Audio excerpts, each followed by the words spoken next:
प्यारे छात्रों, आज के इस वीडियो में एट ग्रेड अभ्यास पुस्तिका सामाजिक विज्ञान कक्षा 8वीं 2023 में आपका जो नई आपका पुस्तक आई हुई है, तो यहाँ पे सभी पाठों के आपके आंसर देंगे। तो देखिए यहाँ पे आपका ये एट ग्रेड का पुस्तक है और इसमें आप देखेंगे तो आपके देखिए यहाँ पे आपके सारे पाठ दिए गए हैं। तो मैंने जो है यहाँ पे इतिहास का आपका जो है यहाँ पे आपके सारे चैप्टर 1 से लेकर जितने आपके यहाँ पे थे 8 तक के, तो इनके आंसर मैंने आपको दे दिए हैं। तो आपका पेज नंबर 4 से लेकर 28 तक का आंसर कवर हो चुका है। और इस वीडियो में देखिए यहाँ पे आपका अगला है पेज नंबर 31 से लेकर 46 तक का। तो इनका आंसर जो है एक ही वीडियो पर सभी के आंसर देंगे। संसाधन का, मृदा, जल, प्राकृतिक वनस्पति और वन जीवन, कृषि, उद्योग और मानव संसाधन। तो चलिए आपके देखिए ये आपके जितने पाठ हैं 9 से लेकर 13 तक के, इन सभी पाठों के आंसर देखते हैं।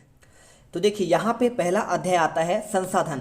तो चलिए फटाफट यहाँ पे इसका आंसर देखते हैं। तो आप बुक खोल लीजिए और यहाँ पे देखेंगे तो आपका सबसे पहला क्वेश्चन जो आपका दिया गया है, इसमें लिखा है निम्नलिखित में से कौन सा प्राकृतिक संसाधन का उदाहरण नहीं है। तो आपके 4 ऑप्शन दिए हैं, तो आंसर जो आपको लगाना है लोहे के औजार, तो आपको सी नंबर आंसर लगा दीजिए। इसके बाद आप देखिए क्वेश्चन आपका दूसरा आता है। दूसरा क्वेश्चन आपको यहाँ पे क्या दिया है, देखिए भौतिक पदार्थों का मूल्यवान संसाधन बनाने में सहायक करती हैं। तो आंसर देखिए आपको पहला वाला आंसर वस्तु का मूल्य ए नंबर करना है।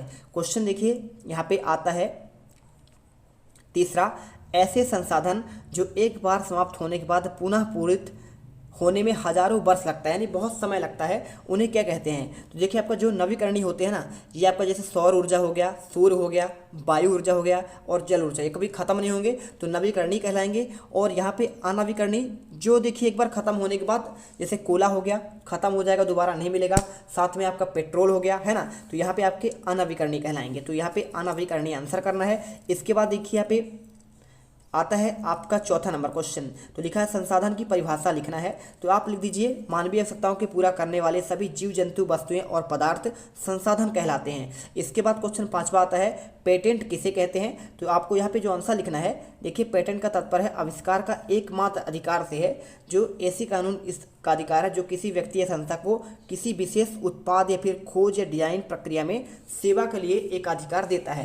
क्वेश्चन देखिए 6 नंबर लिखा है यहाँ पे संसाधन कितने प्रकार के होते हैं, उदाहरण सहित बताइए। तो अगर मैं इसके आंसर की बात करूं तो देखिए आपके 3 प्रकार होते हैं। पहले देखिए प्राकृतिक संसाधन, दूसरा मानव निर्मित संसाधन, तीसरा आपका मानव संसाधन। तो आपको यहाँ पे इसका आंसर दिया है सभी के। आप देख लीजिए तो आपका प्राकृतिक होता है ना, हवा, पानी और मृदा, इसे आप बना सकते हैं तो प्राकृतिक हो गया।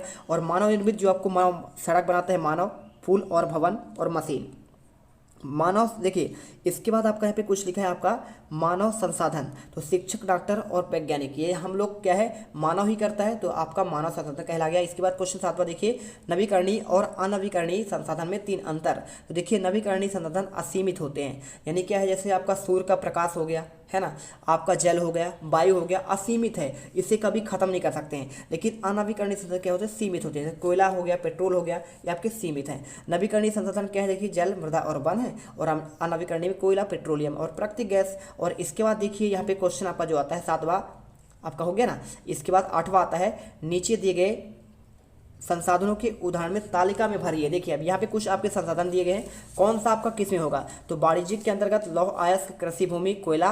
और वाणिज्यिक के अंतर्गत मनोरम दृश्य, लोकगीत और दादी माँ के घरेलू नुस्खे। और इसके बाद क्वेश्चन आपका 9 आता है पृथ्वी पर प्राकृतिक संसाधनों का वितरण असमान क्यों है। देखिए यहाँ पे भू, जलवायु, ऊंचाई जैसे अनेक भौतिक कारणों का निर्भर करता है। पृथ्वी पर इन कारकों में विभिन्नता होने के कारण संसाधनों का वितरण असमान है। वीडियो अच्छी लगी लाइक जरूर करिएगा, क्योंकि देखिए यहाँ पे हर एक बच्चा देखता जरूर है लेकिन वीडियो को लाइक नहीं करता है। तो यहाँ पे लाइक करिए, साथ में आपको सब्सक्राइब करना है, जिससे आपको आने वाले हर एक वीडियो का आंसर आपको यहाँ पे नोटिफिकेशन मिलती रहे। क्वेश्चन देखिए 10वां, कोई 5 मानव निर्मित संसाधनों के नाम। तो भाई साहब मानव बनाता है पुल, सड़कें, मशीनें, भवन और उपकरण। इसके बाद देखिए क्वेश्चन आपका 11वां आता है मानव संसाधन से क्या तात्पर्य है। तो इसका आंसर देखिए बहुत ही बेहतरीन तरीके से यहाँ पे जो है लिखा गया है कि जो मानव यहाँ पे कर सकता है वही आपके मानव संसाधन कहलाते हैं। क्वेश्चन देखिए 12वां लिखा है संसाधन को हम किस प्रकार संरक्षित यानी सुरक्षित कर सकते हैं, 4 उपाय। तो देखिए पहला उपाय क्या होगा, व्यक्ति द्वारा संसाधनों का कम उपयोग करना चाहिए, वस्तु के पुनः चक्रण और पुनः उपयोग को महत्व देना चाहिए, बड़े पैमाने पर पेड़ को काटना, वन उन्मूलन को रोकना चाहिए, प्रत्येक संसाधनों का दुरुपयोग होने से बचाना चाहिए। और इसके साथ देखिए बंजर बेकार पड़ी हुई भूमि पर अधिक से अधिक पौधे लगाकर वन उगाने चाहिए। ठीक है, चलिए इसके बाद आपके जो है सतत पोषणीय विकास के 4 सिद्धांत की बात कर रहा है। तो जीवन के सभी रूपों का आदर और देखभाल, मानव जीवन की गुणवत्ता को बढ़ाना, पृथ्वी की जीवन शक्ति और विविधता का संरक्षण करना, और चौथा समुदायों और अपने पर्यावरण की देखभाल करने में योग्य बनाना। चलिए इसके बाद देखिए आपका आता है क्वेश्चन, यहाँ पे इसका हो गया क्वेश्चन। देखिए आपका नेक्स्ट आपका जो क्वेश्चन है, यहाँ पे 13 ही क्वेश्चन है। अब आपका आएगा अध्याय 2। तो चलिए आपको यहाँ पे उसका आंसर देखते हैं। तो देखिए यहाँ पे अध्याय 2 आता है, भूमि, मृदा, जल, प्राकृतिक वनस्पति, वन जीवन और संसाधन। तो चलिए एड ग्रेड अभ्यास पुस्तिका के अंतर्गत इस सभी पाठों के आंसर देखते हैं। तो यहाँ पे संपूर्ण आपके पाठ का आंसर देंगे। देखिए यहाँ पे आपका जो पहला क्वेश्चन आता है, पहाड़ी भूभागों में आने वाली प्राकृतिक आपदा क्या है। तो अगर मैं इसके आंसर की बात करूं तो आपको बी नंबर देखिए भूस्खलन करना है। इसके बाद आपका जो दूसरा क्वेश्चन आता है, औसतन एक भारतीय नागरिक प्रतिदिन जल का उपयोग करता है। तो देखिए यहाँ पे आपको जो आंसर लगाना है डी नंबर 150 लीटर। क्वेश्चन देखिए तीसरा यहाँ पे लिखा है, पृथ्वी पर मानव उपभोग के लिए अलवड़ जल उपलब्ध है। तो यहाँ पे आपको जो 3% यहाँ पे आंसर करना है, बी नंबर इसका करेक्ट आंसर होगा। क्वेश्चन देखिए आपका चौथा लिखा है, भूमि का उपयोग किन किन कार्यों के लिए किया जाता है। तो यहाँ पे जैसे कृषि, वानिकी, खनन, सड़कों और उद्योग की स्थापना, यहाँ पे आपका आंसर करना है। क्वेश्चन आपका देखिए जो आपका आता है पांचवा, भूस्खलन रोकने के लिए प्रविधियाँ लिखिए। तो आपको देखिए यहाँ पे आपका पहला है, इसे रोकने के लिए वनस्पति आवरण में वृद्धि और प्रतिधारित दीवार का निर्माण, और इसके बाद देखिए क्षेत्रों का मानचित्र बनाकर प्रभावित होने वाले स्थानों को इंगित करना। इसके बाद आपका जो छठा क्वेश्चन आता है, मृदा संरक्षण के चार उपाय बताना है। तो देखिए पहला आपका क्या है, यहाँ पे मल्च बनाकर मृदा का संरक्षण किया जाना चाहिए, और वेदिका फार्म द्वारा मृदा अपरदन को कम किया जा सकता है। और साथ में देखिए यानी आपका मिट्टी कटाव संबंधित है ना, मृदा अपरदन मतलब मिट्टी कटाव। और इसके अलावा देखिए रक्षक मेखलाएं और चट्टान बांध द्वारा मृदा संरक्षण किया जाता है। क्वेश्चन देखिए 7वां लिखा है, धरातल पर जल कितने रूपों में पाया जाता है। देखिए आपका देखिए भौम जल होता है, नदियाँ और आपका झील, इस प्रकार से यहाँ पे जल वाष्प के रूप में भी कुछ आपका जल पाया जाता है। इसके बाद क्वेश्चन देखिए 8वां, विश्व के कौन कौन से प्रदेश में जल की कमी की समस्या का सामना करना पड़ता है। देखिए अधिकांश अफ्रीका, पश्चिमी एशिया, दक्षिणी एशिया, पश्चिमी संयुक्त राज्य अमेरिका के भाग, दक्षिणी अमेरिका के भाग, संपूर्ण ऑस्ट्रेलिया अलवड़ी जल की आपूर्ति का सामना कर रहे हैं। इसके बाद देखिए क्वेश्चन आपका आता है 9 नंबर, वनों से होने वाले लाभ। तो देखिए पहला देखिए इमारती लकड़ी, कागज, गोंद और रबर प्राप्त होते हैं, ऑक्सीजन भी प्राप्त होता है, और मृदा अपरदन को रोकने में सहायक भी होते हैं, और वन भूमिगत जल में संग्रह में सहायता करते हैं। क्वेश्चन देखिए 10वां लिखा है, विश्व की वनस्पति को कितने भागों में बांटा गया है। तो आपको देखिए यहाँ पे जो है ना 4 भागों में बांटा गया है। पहला देखिए आपका वन हो जाएगा, दूसरा घास स्थल हो जाएगा, तीसरा आपका गुल्म, और आपका देखिए इसमें टुंड्रा। तो यहाँ पे आपको इस प्रकार से आपको आंसर लिख देना है। जो आपका देखिए घास स्थल क्या है, समान वर्षा वाले छोटे आकार के वृक्ष घास उगती हैं, और गुल्म क्या है, कम वर्षा वाले शुष्क प्रदेशों में कटीली झाड़ियाँ गुल्म में उगते हैं, और टुंड्रा क्या है, देखिए यहाँ पे देखिए आपको जो रूस वाला एरिया है ना, तो वहाँ पे मांस और लाइकेन सम्मिलित इसमें कहलाते हैं। और क्वेश्चन देखिए आपको यहाँ पे 11वां आता है, पर्यावरण को संतुलन बनाए रखने के लिए जीव जंतु किस प्रकार उपयोगी हैं। तो आपको देखिए यहाँ पे इस प्रकार से आपको आंसर कर देना है, स्क्रीनशॉट कर लीजिए। चलिए इसके बाद देखिए नेक्स्ट क्वेश्चन आपका जो आता है 12वां, राष्ट्रीय उद्यान और वन जीव अभ्यारण्य में अंतर। तो देखिए राष्ट्रीय उद्यान मानव गतिविधियों की अनुमति नहीं होती है, जबकि वन जीव अभ्यारण्य में मानव गतिविधि का अनुमति दी जाती है। राष्ट्रीय उद्यान की सीमाएं निश्चित और परिभाषित होती है, जबकि वन जीव अभ्यारण्य की सीमाएं निश्चित नहीं होती है। राष्ट्रीय उद्यान जहां सुरक्षित होता है, जबकि वन जीव अभ्यारण्य राष्ट्रीय उद्यान की तुलना में अधिक सुरक्षित नहीं होता है। इसके बाद देखिए क्वेश्चन आपका 13वां आता है, CITES का पूर्ण रूप लिखिए, स्थापना क्यों की गई। तो the convention of the international trade in indigent species of wild fauna and flora. यहाँ पे इसका देखिए आपका फुल फॉर्म है। तो यहाँ पे देखिए इसका उद्देश्य क्या है, वन प्राणियों और उसके नमूनों को अंतर्राष्ट्रीय व्यापार के उनके जीवन को कोई खतरा नहीं है, और यह एक अंतर्राष्ट्रीय समझौता है जो सरकारों के बीच में होता है। क्वेश्चन इसके बाद देखिए यहाँ पे 14वां आता है, आपके माता पिता के सहयोग से देखिए वन्य जीव के आपको नाम लिखना है, पसंदीदा किसी वन्य जीव चित्र चिपका कर आपको उनके बारे में देखिए जाए। अब भाई वन्य जीव कौन कौन से हैं, हाथ, वागी, सियार, लोमड़ी, सुअर, जिराफ, हिरण, बारहसिंगा, चीतल, शेर आदि हैं। और मेरा पसंदीदा आपका जो वन्य जीव है यहाँ पे हाथी है, उसका चित्र चिपकाइए और इसके बारे में लिख दीजिए। हाथी एक जंगली जानवर है और यह बहुत बड़ा होता है, इसके 4 पैर और 2 कान होते हैं, और एक शांत स्वभाव का जीव है। तो आंसर कर दीजिए, यहाँ पे आपका कंप्लीट होता है। अब चलते हैं आपके नेक्स्ट पार्ट पर, पार्ट 3 पर। तो चलिए यहाँ पे आपका अध्याय 3 आता है कृषि। तो कृषि के अंतर्गत एट ग्रेड अभ्यास पुस्तिका 2023 का सभी क्वेश्चन के आंसर चलिए देखते हैं। सबसे पहले आपका जो क्वेश्चन आता है, भारत में गेहूं की फसल बोई जाती है। आंसर आपका देखिए, आपको शीत ऋतु करना है ना। ऑप्शन कौन सा हो जाएगा आपका? D number. इसके बाद देखिए सेकेंड क्वेश्चन, निम्नलिखित में से ब्राजील किसका अग्रणी उत्पादक देश है? तो जो आपका ब्राजील है ना, यहाँ पे आपका कहवा वहाँ पे सबसे ज़्यादा पाया जाता है। इसके बाद देखिए क्वेश्चन जो आता है आपका, कृषि एक प्राथमिक क्रिया है, इसमें शामिल क्या नहीं है? तो आंसर देखिए औजार और निर्माण करना है।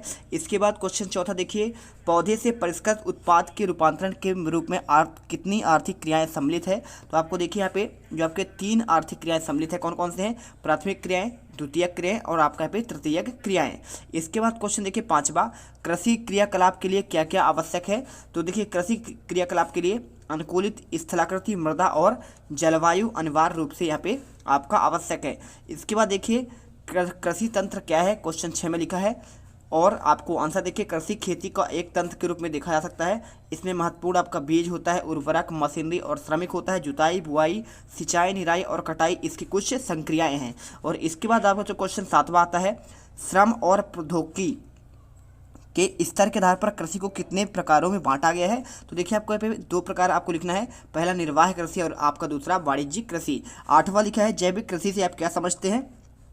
तो एक ऐसी कृषि प्रणाली है जिसमें रासायनिक खादों और कीटनाशक दवाओं का प्रयोग नहीं किया जाता है और जैविक खाद प्राकृतिक खादों का प्रयोग किया जाता है। ठीक है, देखिए जैविक खाद मतलब क्या होता है? जैसे आपका गोबर हो गया, छिलका हो गया, तो इनसे बने आपका यहाँ पे पदार्थों का। ठीक है, तो इसके बाद देखिए यहाँ पे क्वेश्चन आपका आता है 9 नंबर, आदिम निर्वाह कृषि कौन कौन सी कृषि शामिल किया गया है? तो यहाँ पे देखिए स्थानांतरित कृषि और आपका चलवासी पशुचारण कृषि को शामिल किया गया है। क्वेश्चन देखिए 10वां लिखा है, मिश्रित कृषि क्या है?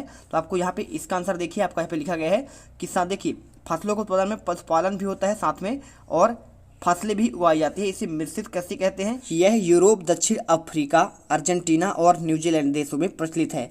इसके बाद देखिए आपका जो नेक्स्ट क्वेश्चन आता है, क्वेश्चन 11वां, गेहूं की फसल के लिए किस प्रकार की जलवायु आवश्यकता होती है? तो गेहूं शीतोष्ण कटिबंधीय पौधा होता है। तो आपको देखिए यहाँ पे पूरा आंसर लिखा गया है, आप इसके आंसर जो है अच्छे से स्क्रीनशॉट करके लिख लीजिएगा। ठीक है, चलिए इसके बाद आपका जो क्वेश्चन आता है, क्वेश्चन नंबर आपका यहाँ पे 12वां, कपास की खेती के लिए किस प्रकार की जलवायु व मृदा उपयुक्त होती है? तो इसका आंसर देखिए आपको यहाँ पे लिखा गया है पूरा, उच्च तापमान, हल्की वर्षा, 200 से 210 वाला रहित आपका दिन, तेज चमकीली धूप की आवश्यकता होती है। तो आप देख लीजिए कपास की आपका जो फसल है मुख्यतः चीन में, भारत में, ब्राजील में, पाकिस्तान में और संयुक्त राज्य अमेरिका में होती है। क्वेश्चन 13वां लिखा है, खाद्य सुरक्षा से क्या समझते हैं? तो खाद्य सुरक्षा का आशय पदार्थों की सुनिश्चित आपूर्ति जन सामान के लिए भोज्य पदार्थों की उपलब्धता से है। पूरे विश्व में खाद्य सुरक्षा सदा एक चिंता का विषय रहा है। तो आपको यहाँ पे आंसर लिख देना है। इसके बाद क्वेश्चन आपका देखिए यहाँ पे आता है लास्ट क्वेश्चन में लिखा है, आपके आसपास के क्षेत्रों में किन किन फसलों का उत्पादन होता है? व्यापारिक फसलों का नाम। तो देखिए तो हमारे आसपास गेहूं होता है, धान, मक्का, सोयाबीन, चना, गन्ना, कपास, जूट आदि फसलों का उत्पादन किया जाता है। खाद्यान्न फसलें क्या देखिए, जैसे आपका गेहूं, धान, मक्का, सोयाबीन और ये है। और व्यापारिक मतलब डायरेक्टली आपको जो पैसा देता है, तो देखिए यहाँ पे नगद पैसा मिलता है गन्ना बेचने पर, कपास और जूट। ठीक है, तो देखिए यहाँ पे कंप्लीट होता है। इसके बाद चलिए आपको चलते हैं यहाँ पे पाठ आपके अगले पर। देखिए यहाँ पे आपका जो आता है अध्याय 4 उद्योग। तो चलिए यहाँ पे एट ग्रेड अभ्यास पुस्तिका अध्याय 4 उद्योग का सभी क्वेश्चन के आंसर देते हैं। पहला क्वेश्चन दिया है, कुटीर उद्योग का उदाहरण है। तो आपको आंसर जो यहाँ पे लिखना है मिट्टी के बर्तन। ठीक है, तो आपको देखिए यहाँ पे पहला ऑप्शन करेक्ट होगा। इसके बाद सेकंड क्वेश्चन, आधुनिक उद्योग का मेरुदंड कहलाता है। आंसर इसमें आपको जो है सी नंबर इस्पात आपको लगाना है। इसके बाद देखिए क्वेश्चन आपका तीसरा आता है, लिखा क्वेश्चन में भारत में सूचना और प्रौद्योगिकी का उद्योग का मुख्य केंद्र क्या है? तो यहाँ पे आपको आंसर जो है बी नंबर बेंगलुरु करना है। क्वेश्चन देखिए चौथा, विनिर्माण किसे कहते हैं? तो देखिए श्रम का, मशीनी औजार और श्रम का उपयोग करके सामान बनाने की क्रिया विनिर्माण कहलाता है। और इसके अंतर्गत हस्तकला से लेकर उच्च तकनीक की बहुत सी मानवीय गतिविधियाँ आ जाती है। क्वेश्चन 5वां देखिए, कृषि पर आधारित 3 आपके उद्योगों के नाम। तो देखिए खाद्य संसाधन, वनस्पति तेल और आपका सूती वस्त्र। क्वेश्चन 6 देखिए, भारत के किन्हीं 3 प्रमुख औद्योगिक प्रदेशों के नाम। तो मुंबई, पुणे, समूह, तमिलनाडु और आपका बंगलौर और हुगली। ठीक है, चलिए इसके बाद देखिए क्वेश्चन आपका 7वां आता है। 7वें क्वेश्चन में आपको जो क्वेश्चन लिखा है, औद्योगिक दुर्घटना को कम करने के लिए किए जाने वाले उपाय। तो आपको देखिए यहाँ पे आपके तीनों उपाय दिए गए हैं, इसका आप फटाफट आंसर करिए। इसके बाद क्वेश्चन देखिए 8वां, सनराइज उद्योग किसे कहते हैं? तो आपका देखिए यहाँ पे इसका आपको आंसर ये मिल जाएगा, तो आप इनका भी आंसर यहाँ पे लिख लीजिएगा। देखिए क्या क्या है, जैसे आपका सूचना प्रौद्योगिकी उद्योग, स्वास्थ्य लाभ उद्योग, सत्कार और ज्ञान से संबंधित उद्योग। इसके बाद क्वेश्चन आपका 9 आता है, जमशेदपुर यानी साक्षी में लोहा इस्पात स्थापित होने के क्या कारण थे? तो आपको देखिए पहला, यह स्थान बंगाल नागपुर रेल मार्ग पर काली माटी स्टेशन से मात्र 32 किलोमीटर की दूरी पर है और इस स्थान के निकट लौह अयस्क, कोयला और मैग्नीज निक्षेप पाए जाते हैं। खरकई और स्वर्णरेखा नदियों से पर्याप्त जल की आपूर्ति भी हो जाती है। क्वेश्चन आपका 10वां लिखा है, संयुक्त राज्य अमेरिका के ग्रेट लेक्स के नाम से प्रसिद्ध 5 झीलों के नाम। तो देखिए अमेरिका में आपके 5 झील हैं, यहाँ पे सुपीरियर झील, ह्यूरन झील, ओंटेरियो झील, मिशिगन झील और आपका यहाँ पे ईरी। ठीक है, तो आपके झील है। क्वेश्चन आपका 11वां आता है, देखिए पिट्सबर्ग लोहा इस्पात उद्योग का वर्णन। तो पिट्सबर्ग संयुक्त राज्य अमेरिका का एक महत्वपूर्ण इस्पात नगर है और यह स्थान उद्योग को स्थानीय सुविधाएं उपलब्ध कराता है, जैसे कच्चा माल कोयला पिट्सबर्ग में ही उपलब्ध है, जबकि लौह अयस्क मिनीसोटा की लोहे की खानों से प्राप्त होता है, जो पिट्सबर्ग से लगभग 1500 किलोमीटर दूर पर है। इसके बाद 12वां क्वेश्चन, पता लगाइए कि यदि आपके आसपास के क्षेत्र में कोई उद्योग है तो यहाँ पे आपको सुविधाएं दी जाती है। तो आपको देखिए पूरा आपको लिखा है, जैसे सीमेंट होता है, कोयला, कपड़ा बनाने का कार्य किया जाता है और वहाँ पर कार्य करने वालों को रोटी, कपड़ा और मकान आदि सुविधाएं दी जाती है। तो इसके बाद क्वेश्चन देखिए आपका यहाँ पे 12 ही थे, तो हमने आपके सभी क्वेश्चन के आंसर कंप्लीट कर दिए हैं। अब चलते हैं अध्याय आपके 5वीं पर। 5वां अध्याय मानव संसाधन के सभी प्रश्नों के उत्तर देखेंगे। और देखिए आपका सबसे पहले जो क्वेश्चन आता है प्रश्न 1 में, भारत की किस नदी को उपजाऊ मैदान घने बसे हुए हैं? तो आपको देखिए 4 ऑप्शन है, गंगा, आपका यमुना, या फिर आपका नर्मदा और ताप्ती, गंगा और ब्रह्मपुत्र, और ब्यास और सतलज। यानी किस नदी के किनारे यहाँ पे जो है जो आपका उपजाऊ मैदान है, यहाँ पे आपके मैदान घने बसे हुए हैं। तो आपको देखिए गंगा और आपका ब्रह्मपुत्र करना है।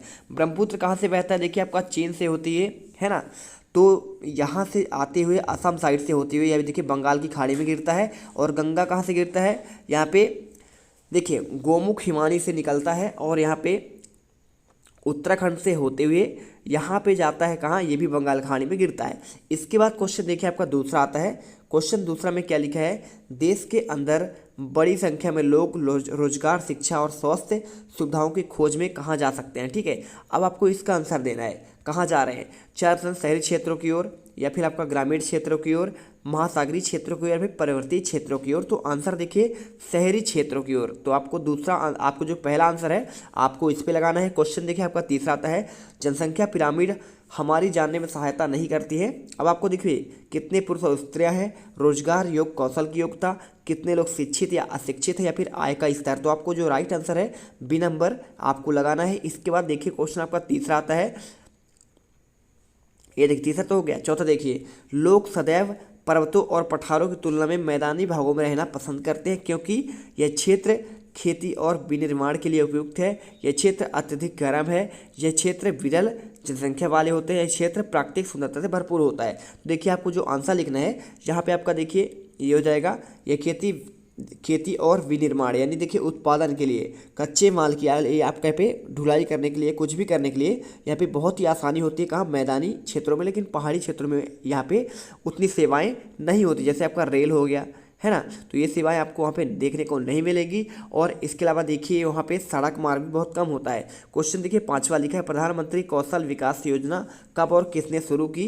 तो देखिए इस योजना आपका जो है ना PKY को 2015 में 1 करोड़ भारतीय युवाओं को 2016 से 2020 तक प्रशिक्षित करने के लिए उद्देश्य से शुरू किया गया है। ठीक है, चलिए इसके बाद क्वेश्चन आपका 6 आता है, भारत की जनसंख्या का औसत घनत्व कितने प्रति वर्ग किलोमीटर है? तो भारत की जो आपका जो संख्या है ना, इसका औसत घनत्व यहाँ पे 382 प्रति वर्ग किलोमीटर है। इसके बाद आपका जो क्वेश्चन आता है देखिए 7वां, जनसंख्या वितरण को प्रभावित करने वाले कारक के नाम। तो आपको देखिए यहाँ पे आपको जो इसका कारक है ना, इनमें कौन कौन से हैं? स्थाकृति है, जलवायु है, मृदा है, जल है, खनिज है, आपके यहाँ पे ये हो जाएंगे। इसके बाद आपका जो क्वेश्चन 8वां दिया गया है, जनसंख्या संगठन की विशेषता बतानी है। तो आपको देखिए यहाँ पे आपका यहाँ पे विशेषता क्या हो जाएगा, जनसंख्या की संरचना दर्शाता है कि जनसंख्या संगठन हमारी यह जानने में सहायता करता है कि कितने पुरुष और कितने आपकी स्त्रियां हैं। इसके बाद क्वेश्चन देखिए आपका 9 आता है जीवन प्रत्याशा से क्या आपका आशय है। तो अगर आप जीवन प्रत्याशा के बारे में जानना चाहते हैं तो आपको यहाँ पे लिखना पड़ेगा। देखिए यहाँ पे आपका लिखा है जीवन प्रत्याशा यह उन वर्षों का संख्या है जिसमें औसत व्यक्ति जीवित रहने की आशा की जा सकती है। इसके बाद क्वेश्चन आपका आता है 10वां, विश्व की कुल जनसंख्या में किस महाद्वीप में सर्वाधिक लोग निवास करते हैं। तो एशिया विश्व की कुल जनसंख्या में ये इस महाद्वीप में सर्वाधिक आपके लोग निवास करते हैं, क्योंकि देखिए चीन खुद यहाँ पे आपका 140 करोड़ पहले था जनसंख्या, और इतना ही भारत का भी लगभग हो चुका है, उससे ज़्यादा ही जा चुके हैं हम। तो इस प्रकार से बहुत ही जनसंख्या देखिए विश्व को अगर देखा जाए तो हम 35% जनसंख्या यहाँ पे भारत और सिर्फ चीन पे रहता है, और इसके बाद पूरा विश्व में थोड़ा सा आपका यहाँ पे जो बचता है आपका 65%। ठीक है, तो 65% पूरे विश्व का, और 2 देश मिलके 35% यहाँ पे जनसंख्या लीड करते हैं। इसके बाद प्रवास किसी क्षेत्र विशेष में लोगों को अपने आने जाने की प्रवास कहते हैं। ऊपर अप्रवास देखिए लिखा है ना, प्रवास और अप्रवासी और उत्प्रवासी को समझाइए। तो आपका किसी क्षेत्र में विशेष लोगों में आने जाने के प्रवास कहते हैं। प्रवासी क्या है, वे लोग जो देश में आते हैं, और यहाँ पे देखिए वे लोग जो देश आपका छोड़ते हैं। ठीक है, और देखिए यहाँ पे आपका सभी लिखा है, आप सभी देख लीजिएगा। इसके बाद क्वेश्चन आपका देखिए क्या लिखा है, देखिए अप्रवासी में लिखा है वे लोग जो देश में आते हैं यानी विदेशों से आते हैं। और इसके बाद देखिए क्वेश्चन आपका यहाँ पे आता है 12वां, आर्थिक कारक किस प्रकार की जनसंख्या का वितरण है। तो औद्योगिक क्षेत्र में रोजगार के अवसर प्रदान करते बड़ी संख्या में लोग इन क्षेत्रों की ओर आकर्षित होते हैं। जापान में ओसाका और भारत में मुंबई 2 घने आपके बसे हुए क्षेत्र कहलाते हैं। और किस प्रकार के युवा किसी राष्ट्र का भविष्य होते हैं। तो देखिए कुशल, उत्साही और आशावादी और सकारात्मक दृष्टि जैसे युवा जन किसी राष्ट्र के भविष्य होते हैं। इसके बाद देखिए आपका नेक्स्ट क्वेश्चन आता है 14 नंबर क्वेश्चन आपका यहाँ पे देखिए टोटल 13 ही क्वेश्चन थे, तो इस प्रकार हमने आपके सभी के आंसर दे दिए हैं। अब देखिए आगे के क्वेश्चन जो है आपके यहाँ पे नेक्स्ट वीडियो पर मिलेगा। जय हिंद जय भारत। वीडियो अच्छी लगी है वीडियो को दिल से लाइक करें और चैनल को सब्सक्राइब जरूर कर लें, जिसको आने वाले हर एक वीडियो का नोटिफिकेशन मिलती रहे। जय भारत। अब अगर तुमको कोई वीडियो पसंद आई तो यार लाइक मारो, एम करते हैं 2,60,000 लाइक। कंप्लीट तो वैसे ही नहीं होने, लेकिन बोलने में क्या जा रहा है ना। और अगर तुम लोग नए हो तो सब्सक्राइब